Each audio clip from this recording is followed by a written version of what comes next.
আজকে আমি মাসকলাইর ডালের বড়ি দিয়ে সবজি রান্না করব। শীতের সবজি, কয়েক ধরনের সবজি দিয়ে এটা রান্না করব। এই জন্য আমি বড়িটাকে ভেজে অল্প একটু পানি দিয়ে এটাকে ভিজিয়ে রেখেছিলাম। যেহেতু এটি সিদ্ধ হতে দেরি হয়, তাই ভিজিয়ে রাখলে সিদ্ধটা তাড়াতাড়ি হবে।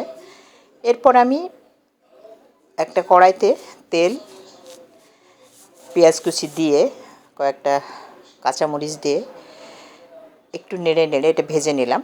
অল্প একটু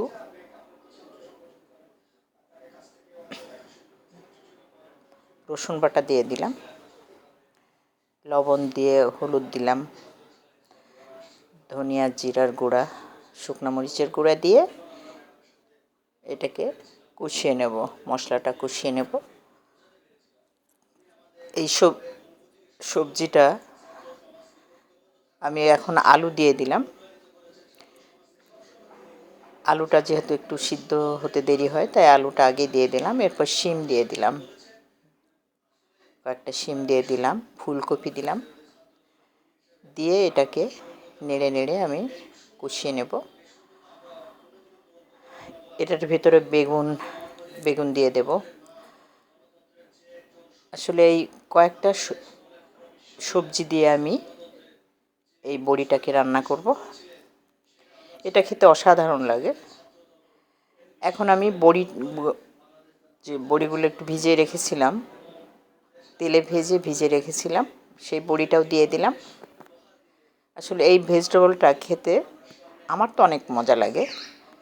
এটা আমি মাঝে মাঝে বাসায় তৈরি করি। অল্প একটু পানি দিয়ে নিলাম, যেহেতু সবগুলো একটু শক্ত শক্ত হয়ে আছে। এখন আমি ঢাকা দিয়ে কিছুটা সিদ্ধ করে নিলাম। নিয়ে এখন আমি এটা কষিয়ে কষিয়ে এটা রান্না করব। এই ভেজিটেবলটা খেতে অনেক ভালো লাগে। এখন যেহেতু সব টাটকা সবজি পাওয়া যায়, শীতের সবজি, আর এই শীতেই ডালের বড়িটা তৈরি হয়। দুটাই নতুন, একদম টাটকা জিনিস, টাটকা ভেজিটেবল এবং টাটকা বড়ি, সব মিলে খুবই মজা লাগবে খেতে। আমি পরিমাণ মতো পানি দিয়ে নিলাম। একটু বেশি পানি দিতে হবে, যেহেতু বড়ি আছে, বড়িটা সিদ্ধ হওয়ার জন্যই একটু বেশি করে পানি দিতে হবে। আমি একটু ঝোলও রাখবো।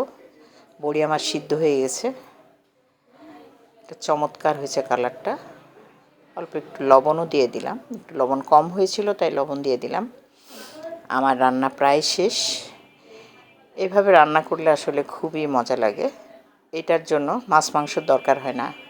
এটা এত ভালো লাগে খেতে, এত মজার হয়। সবাই ভালো থাকবেন।